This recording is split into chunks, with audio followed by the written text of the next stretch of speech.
Proverbs 24:13. Eat honey, my son, for it is good. Honey from the comb is sweet to your taste. Proverbs 25:16. If you find honey, eat just enough, too much of it, and you will vomit. Proverbs 25:27.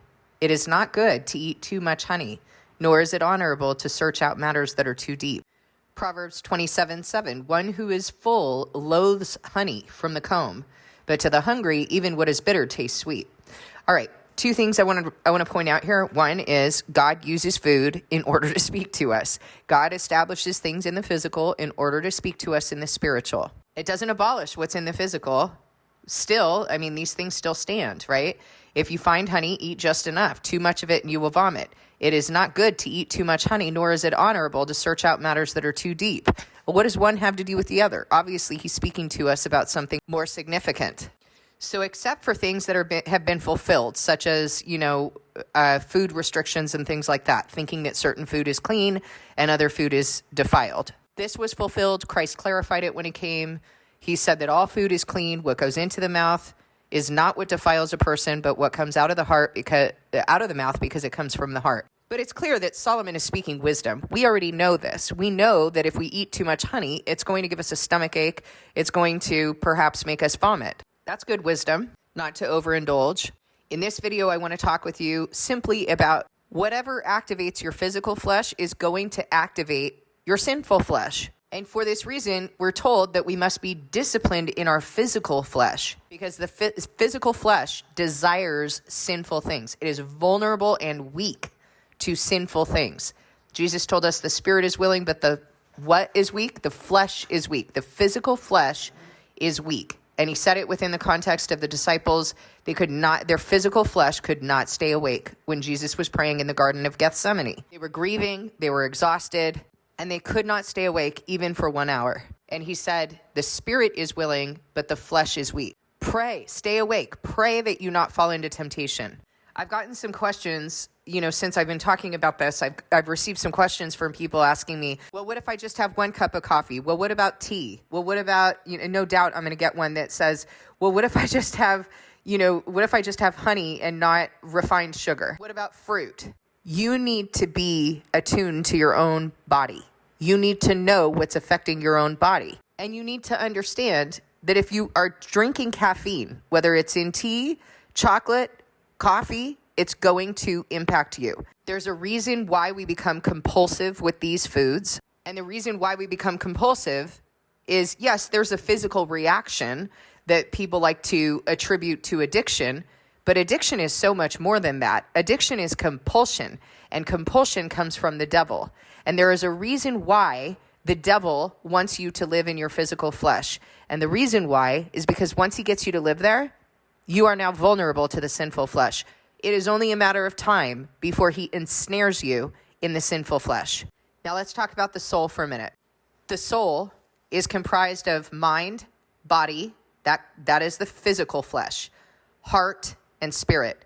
When God makes you a new creation, he removes your heart of stone. He gives you a heart of flesh, a softened heart, and he places his spirit in your heart, and he moves you to obey his laws and decrees. Jesus said that the spirit is willing, but the flesh is weak. Where do you think God wants you to live? He is communicating. He is spirit, and so he's going to communicate with your spirit. That's why you feel God in your spirit. You don't feel him in your flesh. If you think you're hearing him in your flesh, you're being deceived. What Satan does is he stays in the sinful flesh and he tries to entice your physical flesh over to him. God is in your heart, and so he's going to convict you to come with him. At all times, God is giving you a choice. You got to choose him. It's a little like the cartoon. I know that this is kind of goofy, but the cartoons where you have like the angel on one side and the devil on the other.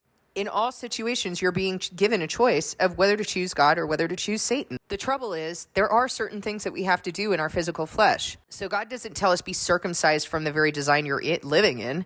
He tells us to be transformed by the renewing of our mind. And when that mind is renewed, it becomes the cardia.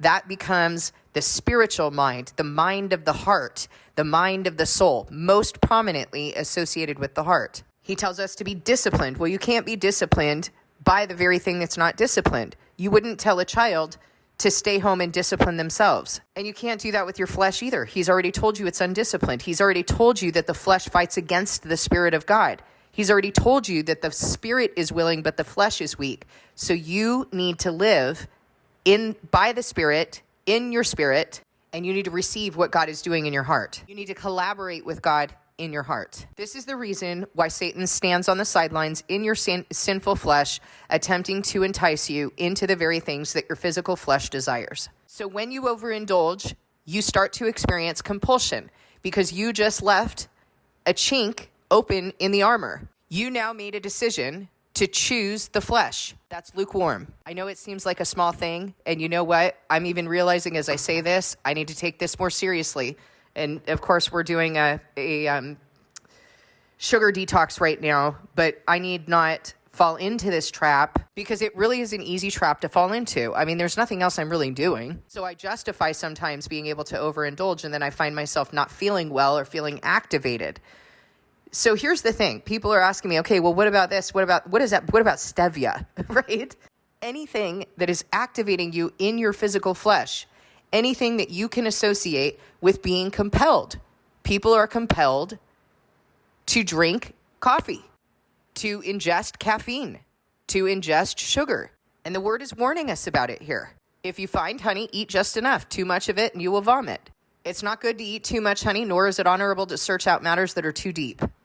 Too much of anything is not a good thing. But the other thing I want to tell you is that Jesus didn't drink coffee. Coffee was not discovered until well after Jesus had already died. I truly do not believe that we should be drinking or ingesting anything with caffeine in it, because what it does is it activates the physical flesh, leaving us vulnerable to the sinful flesh. Anytime that you're activating the physical flesh, you're in danger. So why do you think that we would be doing this work to get into the heart and spirit, to get calm and still and hear God and feel God? Why would we go take something that induces a stress response in our bodies? We really got to question that. And the other thing is, you know exactly why Satan wants that, because he's standing on the sideline looking for any way to entice you over to him. You know the way that you're feeling when you eat whole foods that God created versus refined foods such as flours, white flour and sugars. Whole foods good, refined foods not so much. We know that. It's common sense. But what you've not been taught in the world is how these foods pull you into sinful behavior. They are addictive, which means that there's compulsion behind it, and we know where compulsion comes from. They pull you into compromised states, whether it's that you're drinking alcohol and you're compromised, whether it is caffeine, where you are activated in the flesh, sugar, activated in the flesh, and then you hit that crash. These things are not discipline.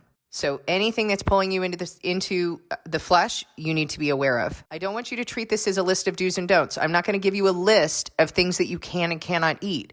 You need to be aware of how your body is reacting to these foods. And you need to bring that back to God, and you need to ask him, are these things that you want me to be doing? And look around at what's going on in the world. Look around at what is normalized, what is glamorized. Smoking cigars, sitting around drinking your fancy glass, drinks, drinking wine inappropriately, sitting in coffee shops. Everyone loves a sweet treat. This is not the way that they were eating in biblical times. I don't believe it's the way that we should be eating now. I know that it's a huge temptation, but we do need to watch it. For the very reasons that I've explained to you, you don't want to undiscipline your flesh. You don't want to end up uncircumcised in a place that you already circumcised. Keep that sinful flesh away. Thank you for listening. God bless you, and I'll see you in the next video.